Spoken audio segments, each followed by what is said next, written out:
Assalamualaikum warahmatullahi wabarakatuh dan salam sejahtera. Hari ini kita akan meneruskan pengajaran dan pembelajaran di rumah berkenaan mata pelajaran Bahasa Melayu, dan hari ini kita akan belajar berkenaan membaca pantun dengan sebutan yang betul dan intonasi yang sesuai. Murid boleh bersedia dengan membuka buku teks Bahasa Melayu Jilid 2 muka surat 28. Pada akhir pengajaran dan pembelajaran pada hari ini, murid dapat pertama melafazkan pantun, yang kedua murid dapat membaca, mengenal pasti dan menerangkan kandungan teks daripada pantun. Apakah itu pantun dan ciri-ciri pantun? Sebagaimana yang telah kita pelajari, pantun adalah sejenis puisi tradisional masyarakat Melayu. Pantun juga dicipta untuk menyampaikan fikiran dan perasaan terhadap seseorang. Selain itu, tujuan pantun adalah untuk menyindir, berjenaka dan memberi nasihat serta untuk bersuka-suka. Jadi, pantun ini sejak dahulu lagi sering digunakan untuk berjenaka, memberi nasihat dan seringkali digunakan dalam majlis, terutamanya majlis perkahwinan. Seterusnya, ini ialah ciri-ciri umum pantun. Ciri-ciri umum pantun inilah yang membezakan antara pantun dengan puisi tradisional yang lain. Contohnya, sajak ataupun syair. Yang pertama ialah bilangan baris. Baris juga disebut kerat, iaitu pantun 2 kerat, 4 kerat, 6 kerat dan 8 kerat. Contohnya, kalau murid perhatikan, pantun ini ialah pantun 4 baris ataupun 4 kerat. Baris 1, baris 2, baris 3, baris 4. Setiap baris ini membawa maksud-maksud yang tertentu. Ciri yang seterusnya ialah maksud baris. 2 baris yang pertama adalah pembayang dan 2 baris yang kedua adalah maksud. Contohnya, buah lontar masak berisi, dari rantau tanam di lamat. Ini ialah baris pembayang. Kamera pintar, alatan inovasi untuk memantau sekitar kediaman. Ini pula ialah baris maksud. Jadi 2 baris yang di atas ialah pembayang dan 2 baris di bawah ini ialah maksud.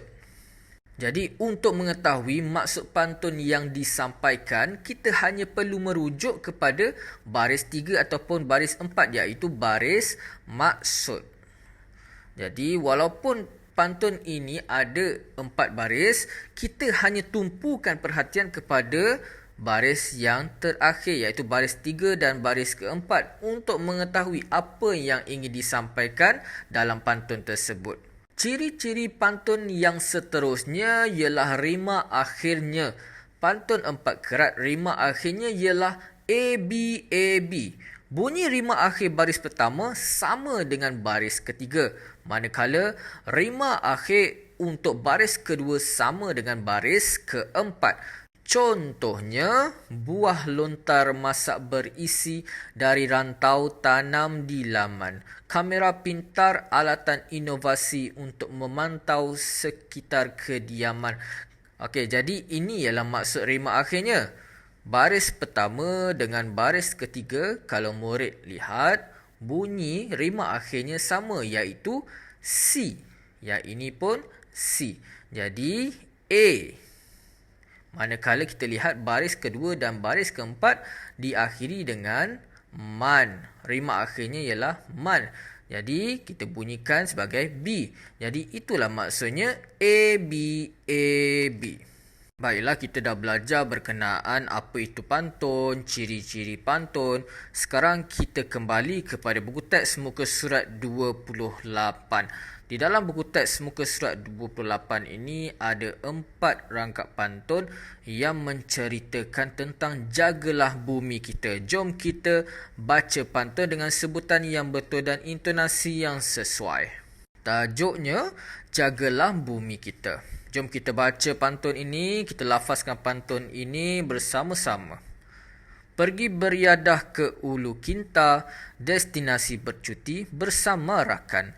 Alam indah impian kita, bersatu hati sama zahirkan. Dari Tanjung Jara ke Kemasik, mencari selasih tidaklah lama. Perlu dipelihara laut dan tasik. airnya bersih digunakan bersama. Mengail ketukar di lubuk ikan, sengat disisih dengan segera. Pembakaran terbuka perlu dielakkan, udara bersih, hidup sejahtera. Berlayar abang menaiki lancang, tiba di pekan waktu malam. Hutan ditebang perlu dirancang untuk elakkan kemusnahan alam. Jadi kalau kita lihat pantun ini ialah pantun 4 kerat. Jadi kalau murid lihat rima akhirnya ialah A-B maksudnya rimanya sama. Kalau A dia sama dengan baris yang ketiga. Contohnya pergi beriadah ke ulu kinta berakhir dengan ta. A yang ini pun A. Jadi berakhir juga dengan ta. Dan B pula rakankan dengan zahirkan. Jadi kita nampak rima akhirnya ialah AB. Kalau kita lihat pantun yang lain pun sama. Okey, AB. Jadi ingat ciri-ciri pantun untuk kita kenal pantun. Rima akhirnya ialah AB dan dua baris yang pertama ialah pembayang, manakala dua baris yang akhir ialah maksud. Jadi untuk mengetahui apa yang nak disampaikan dalam pantun ini, kita hanya merujuk kepada baris maksud sahaja. Jadi sebagaimana yang cikgu telah terangkan tadi, ini ialah pantun 4 kerat dan dua baris di atas ialah baris pembayang, manakala dua baris di bawah ini ialah baris maksud. Jadi untuk mengetahui apa yang nak disampaikan dalam pantun ini, kita hanya rujuk kepada baris maksud sahaja. Jadi sekarang kita akan cuba mencari maksud bagi setiap pantun ini. Kita lihat kepada pantun yang pertama. Pergi beriadah ke ulu kinta, destinasi bercuti bersama rakan. Alam indah impian kita, bersatu hati sama zahirkan. Jadi kalau kita lihat kepada baris ketiga dan baris keempat, iaitu baris maksud ini, kita lihat dia ingin menyampaikan tentang apa? Alam indah impian kita. Maksudnya kita mengimpikan alam sekitar yang sangat cantik. Jadi apa yang kita perlu buat? Bersatu hati sama zahirkan. Jadi kita boleh kata apa yang nak disampaikan dalam pantun ini ialah kita perlu bersatu hati untuk melahirkan alam sekitar yang cantik dan indah. Jadi ini cadangan maksud pantun ini, iaitu kita perlu bersatu hati untuk mendapatkan alam sekitar yang indah dan tidak tercemar. Sekarang kita lihat kepada pantun yang kedua. Dari Tanjung Jara ke Kemasik, mencari selasih tidaklah lama. Perlu dipelihara laut dan tasik, airnya bersih digunakan bersama. Jadi untuk tahu apa yang nak disampaikan, kita lihat kepada baris maksud. Jadi apa yang disampaikan dalam baris maksud ini? Perlu dipelihara laut dan tasik, airnya bersih digunakan bersama. Perlu dipelihara laut dan tasik maksudnya kita perlu memelihara laut dan tasik daripada tercemar. Okey, jadi kalau laut dan tasik ni kita perlu jaga baik-baik airnya supaya airnya bersih. Kenapa? Sebab air yang bersih digunakan bersama ni maksudnya air ni kita biasa gunakan dalam kehidupan seharian kita. Contohnya air ni kita gunakan untuk mandi, kita gunakan untuk minum air dan sebagainya. Jadi ini cadangan maksud untuk pantun yang kedua, iaitu kita perlu sentiasa memelihara kebersihan laut dan tasik kerana airnya digunakan dalam kehidupan seharian. Sekarang kita lihat kepada pantun yang ketiga. Mengail ketukar di lubuk ikan, sengat disisih dengan segera. Pembakaran terbuka perlu dielakkan, udara bersih, hidup sejahtera. Jadi, untuk mengetahui apa yang nak disampaikan dalam pantun ini, kita lihat kepada baris maksud, iaitu baris ketiga dan baris keempat. Jadi, apa yang nak disampaikan dalam pantun ini?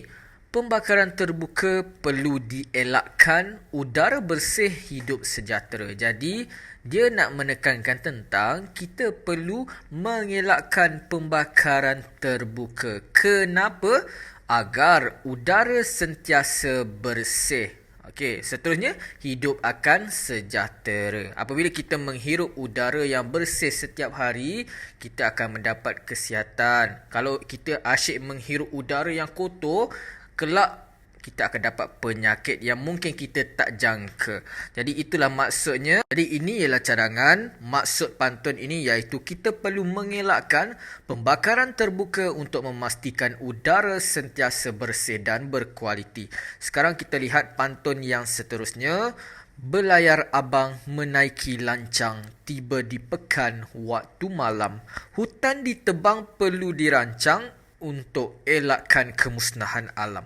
Jadi untuk mengetahui maksud pantun ini, kita hanya lihat kepada baris maksud sahaja. Iaitu hutan ditebang perlu dirancang untuk elakkan kemusnahan alam.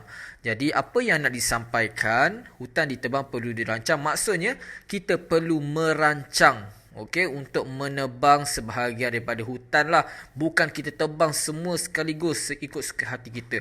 Jadi kenapa? Untuk mengelakkan kemusnahan alam. Ingat, pokok-pokok ini ialah sangat penting dalam kehidupan kita. Sebab apa? Sebab ia menjadi tempat habitat binatang. Okey, pokok-pokok juga dapat memberi kita udara yang segar. Jadi penting pokok-pokok ini dikawal dan dijaga. Jadi ini cadangan. Maksud pantun ini, kita tidak boleh sebarangan menebang hutan, tetapi perlulah dirancang dengan rapi untuk mengelakkan kemusnahan alam. Jadi apa yang dipelajari pada hari ini? Pantun ini adalah sejenis puisi tradisional masyarakat Melayu untuk menyampaikan fikiran dan perasaan terhadap seseorang. Biasanya pantun ini sangat digemari oleh orang-orang lama kerana ianya merapatkan ukhuwah antara satu sama lain, terutamanya ketika majlis perkahwinan. Jadi inilah latihan bahasa Melayu pada hari ini. Murid perlu menyiapkan latihan buku aktiviti muka surat 31. Jom kita selesaikan. Jadi sekarang kita akan cuba lengkapkan latihan buku aktiviti muka surat 31. Arahannya, kita perlu isi tempat kosong dengan pantun yang sesuai. Jadi, kita lihat ada 4 rangkap pantun dekat sini untuk kita sesuaikan dekat tempat yang kosong ini. Jadi, ini ialah jawapan. Jadi, kita perlu mencari jawapan yang sesuai yang patut kita letakkan pada ruangan yang kosong ini. Jadi, kalau kita lihat, ada 2 kumpulan, iaitu kumpulan Suria dan kumpulan Samudra sedang berbalas pantun. Okey, jadi dia ada sesi jawab-jawab pantun lah. Okey, jom kita baca terlebih dahulu sebelum kita selesaikan pantun ini. Sebelum kita selesaikan dan lengkapkan pantun ini pada ruangan yang betul. Okey, jom kita baca terlebih dahulu. Jom kita baca pantun yang pertama. Buah rambutan dibilang-bilang, pisang toman dijual setandan. Pencerobohan hutan perlu dihalang, jadikan hukuman satu teladan. Dari putatan ke Lahad Datu, buahku ini saya kirimkan. Pantau hutan setiap waktu, teknologi terkini boleh digunakan. Ramai peladang mencari rotan di tepi titi di Rantau Abang. Wujudkan ladang kayu hutan untuk mengganti pokok ditebang. Seterusnya, pergi menjala bersama abang, nampak ranjau di tepi muara. Tanam semula pokok ditebang, bumi menghijau, hutan terpelihara. Okey, nanti kita akan cuba mencari maksud-maksud bagi setiap pantun ini. Seterusnya kita akan baca pantun yang di bawah. Ikan haruan di bawah perahu, di sungai Pendang di tepi jambatan. Apakah tujuan? Tolong beritahu. Diwujudkan ladang kayu hutan. Seterusnya, pokokku ini rimbun daunnya, tempat abang menyirat tali. Kami di sini sekadar bertanya, mengapakah ditebang, ditanam kembali. Seterusnya, batang rotan dibuat raga, diisi sarat buah rambutan. Bagaimanakah hutan hendak dijaga, luasnya ibarat sebesar lautan? Seterusnya, Kuala Kedah tempatnya indah, ramainya pergi mencari lokan. Tegur sudah, nasihat pun sudah, apatah lagi boleh kita lakukan. Sekarang kita akan lihat maksud bagi 4 rangkap pantun ini. Jadi jom kita cari maksud bagi setiap pantun ini. Jadi sekarang cikgu akan bantu murid untuk mencari maksud bagi setiap pantun ini. Jadi ayat yang berwarna hitam gelap ini ialah baris maksud. Jadi kita perlu mencari maksud pantun ini dengan melihat kepada baris maksud ini. Okey, yang cikgu tandakan merah ini ialah baris maksud. Okey. Pantau hutan setiap waktu, teknologi terkini boleh digunakan. Jadi apa maksudnya? Maksudnya dekat sini kita boleh menggunakan teknologi terkini untuk memantau hutan pada bila-bila masa. Jadi ini cadangan jawapannya. Kita boleh menggunakan teknologi terkini untuk memantau hutan setiap waktu. Okey, kita lihat kepada pantun yang kedua. Kita lihat kepada baris maksud. Tanam semula pokok ditebang, bumi menghijau, hutan terpelihara. Jadi apa yang disampaikan? Tanam semula pokok ditebang, bumi menghijau, hutan terpelihara. Jadi kita boleh cakap kita boleh memelihara hutan dengan apa? Dengan menanam semula pokok yang telah ditebang. Jadi ini cadangan jawapannya. Kita perlu memelihara hutan dengan menanam semula pokok yang ditebang. Kita lihat kepada pantun yang seterusnya. Kita lihat kepada baris maksud. Pencerobohan hutan perlu dihalang, jadikan hukuman satu teladan. Jadi apa yang kita boleh cakap berdasarkan baris maksud ni? Okey, maksudnya kita perlu menghalang pencerobohan hutan. Banyak sekarang okey, pencerobohan hutan yang tidak diluluskan tapi masuk je. Jadi kita perlu menghalang. Apa tindakan kita? Kita sediakan hukuman. Kita jadikan hukuman sebagai teladan kepada pencerobohan hutan. Okey. Jadi hukuman ini mampu menghalang pencerobohan hutan. Jadi ini cadangan, maksudnya hukuman mesti diberi untuk menghalang kegiatan-kegiatan pencerobohan hutan. Jadi seterusnya, kita lihat kepada pantun yang seterusnya, kita lihat kepada baris maksudnya. Wujudkan ladang kayu hutan untuk mengganti pokok ditebang. Maksudnya di sini kita perlulah menggantikan pokok yang telah ditebang itu dengan mewujudkan ladang kayu hutan. Jadi ini cadangan jawapannya. Ladang kayu hutan perlu diwujudkan untuk mengganti pokok yang telah ditebang. Inilah maksud bagi setiap pantun yang telah diberikan. Jadi kita perlu sesuaikanlah dengan jawapan ataupun pantun yang telah dikosongkan itu dengan pantun ini. Jom kita lengkapkan jawapan dengan pantun yang sesuai. Okey, jadi cikgu dah tuliskan dekat sini maksud bagi setiap pantun yang kita telah cari tadilah. Okey. Jadi maksud pantun ini, okey, hukuman mesti diberi untuk menghalang kegiatan-kegiatan pencerobohan hutan. Okey, jadi ini jawapan ataupun maksud pantun bagi setiap pantun ini. Jadi jom kita lihat kepada pantun yang pertama. Okey, kumpulan suria ini sedang memberikan pantun. Pantun yang sedang bertanya lah. Jadi kumpulan samudra ni kena membalas pantun. Jadi kita perlu mencari pantun yang sesuai untuk menjawab persoalan daripada kumpulan suria. Jadi kita lihat kepada pantun kumpulan suria yang pertama. Ikan haruan di bawah perahu, di sungai Pendang, di tepi jambatan. Apakah tujuan? Tolong beritahu. Diwujudkan ladang kayu hutan. Jadi kita lihat kepada baris maksudnya. Apakah tujuan? Tolong beritahu. Diwujudkan ladang kayu hutan. Jadi dia sedang bertanya, tujuan apa diwujudkan ladang kayu hutan? Okey, jadi ini yang ditanya oleh kumpulan suria dalam pantun, iaitu tujuan ladang kayu hutan diwujudkan. Apa sebabnya? Jadi kumpulan samudra ni perlu membalas. Perlu membalas pantun ini. Jadi, kita lihat kepada maksud bagi setiap pantun. Yang mana yang sesuai? Kita lihat kepada maksud.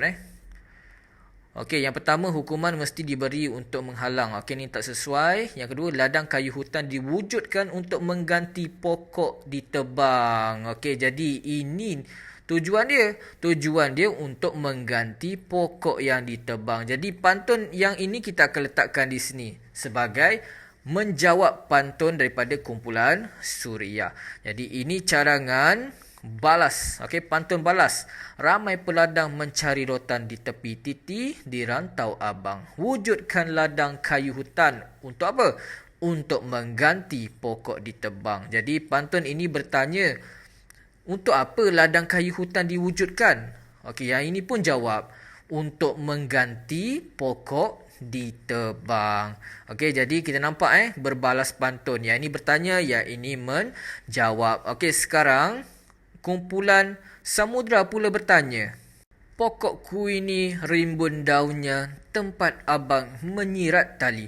Kami di sini sekadar bertanya, mengapakah ditebang, ditanam kembali. Jadi kumpulan samudra ni sedang bertanya. Bertanya tentang apa? Kita lihat kepada baris maksud untuk pantun ni. Kami di sini sekadar bertanya, mengapakah ditebang, ditanam kembali. Jadi kumpulan samudra ni bertanya tentang kenapa pokok itu ditebang kemudian ditanam kembali.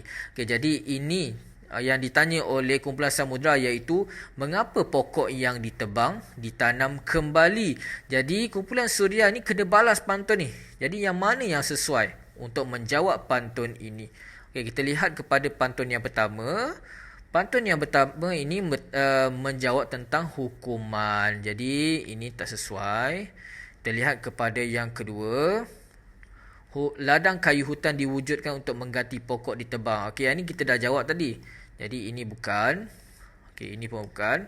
Kita lihat pantun yang ketiga. Pantun yang ketiga ini menerangkan tentang teknologi terkini untuk memantau hutan. Jadi ini pun tak sesuai. Kita lihat kepada pantun yang keempat. Tanam semula pokok ditebang, bumi menghijau, hutan terpelihara. Kita lihat maksudnya, kita menanam semula pokok yang ditebang untuk memelihara hutan dan kehijauan bumi. Jadi, kita dah jumpa pantunnya. Pantun ini ialah jawapannya. Sebab apa? Sebab dia menjawab kepada persoalan ini. Dia tanya, kenapa pokok yang ditebang ditanam kembali? Dia jawab, sebab untuk memelihara hutan dan kehijauan bumi. Jadi ini cadangan pantun yang dibalas, iaitu pergi menjala bersama abang, nampak ranjau di tepi muara. Tanam semula pokok ditebang, bumi menghijau, hutan terpelihara. Maksudnya pokok itu ditanam semula, pokok yang telah ditebang itu ditanam semula untuk memelihara hutan dan kehijauan bumi. Jadi kumpulan Suria dah membalas pantun. Sekarang kumpulan Suria pula. Giliran kumpulan Suria pula untuk memberikan soalan dalam pantun. Kumpulan Suria pun memulakan pantunnya. Batan rotan dibuat raga, diisi syarat buah rambutan. Bagaimanakah hutan hendak dijaga, luasnya ibarat sebesar lautan. Jadi kalau kita lihat, kita nak tahu maksudnya, kita lihat kepada baris ketiga dan baris keempat, iaitu baris maksud. Iaitu dia sedang bertanya tentang bagaimana hutan hendak dijaga, luasnya ibarat sebesar lautan. Maksudnya dia tanya, macam mana kita nak jaga hutan yang sangat besar tu? Hutan tu kan sangat besar. Kita perlu nak jaga macam mana? Kita ada seorang je, mata kita pun ada dua je. Hutan tu luas. Jadi macam mana kita nak lihat ataupun nak jaga hutan tersebut? Jadi ini soalan yang ditanya, iaitu bagaimanakah langkah menjaga hutan yang luas? Jadi apa kumpulan samudra nak jawab? Jadi kita lihat pantun mana yang sesuai dengan pantun yang dibalas. Jadi kita padamkan dulu pantun yang telah digunakan. Yang ini kita dah gunakan, yang ini pun kita dah gunakan. Jadi tinggal dua pantun lagi. Kita lihat pantun yang pertama. Pantun yang pertama ini menjelaskan tentang hukuman kepada kegiatan pencerobohan hutan. Jadi ini tak sesuai. Kita lihat kepada pantun seterusnya. Dari putatan ke Lahad Datu, buahku ini saya kirimkan. pantau hutan setiap waktu, teknologi terkini boleh digunakan. Jadi, dia dah bagi tahu tentang pantau hutan. Pantau hutan ni maksudnya kita nak jaga hutan. Okey, jadi maksudnya kita boleh menggunakan teknologi terkini untuk memantau hutan setiap waktu. Jadi ini cadangan pantunnya, iaitu dari Putatan Kelahar Datu Buah Kuini saya kirimkan. Pantau hutan setiap waktu, teknologi terkini boleh digunakan. Maksudnya dekat sini kita boleh menggunakan teknologi yang terkini untuk menjaga hutan yang luas. Jadi kita lihat kepada pantun yang seterusnya. Kumpulan Samudra pula meneruskan pantunnya. Kuala Kedah tempatnya indah, ramainya pergi mencari lokan. Tegur sudah, nasihat pun sudah, apatah lagi boleh kita lakukan. Jadi daripada pantun ini, dia memberitahu dia telah menegur dan menasihat tetapi tidak berubah. Jadi apa tindakan yang kita boleh buat kepada orang-orang sebegini? Okey, jadi ini cadangan soalannya, iaitu apa yang kita boleh lakukan selain daripada teguran dan nasihat yang telah diberikan. Jadi tinggal satu lagi jawapan yang tidak digunakan, satu lagi pantun yang tidak digunakan, iaitu buah rambutan dibilang-bilang, pisang toman dijual setandan. Pencerobohan hutan perlu dihalang, jadikan hukuman satu teladan. Jadi maksud dia, hukuman mesti diberi untuk menghalang kegiatan pencerobohan hutan. Jadi inilah pantun yang sesuai, iaitu pencerobohan hutan perlu dihalang, jadikan hukuman satu teladan. Jadi kita dah tegur, kita dah nasihat tapi tak berubah-ubah. Jadi apa yang boleh dibuat? Jadi kumpulan Suria pun jawab, kita boleh membuat hukuman agar dapat menghalang pencerobohan hutan. Jadi kita lihat pantun-pantun ini menunjukkan berbalas-balas pantun. Yang ini bertanya, yang ini pun menjawab. Jadi untuk mengetahui apa yang dijawab, kita perlu tahu apa maksud bagi setiap pantun. Jadi itu sahaja pembelajaran pada hari ini. Terima kasih. Assalamualaikum warahmatullahi wabarakatuh.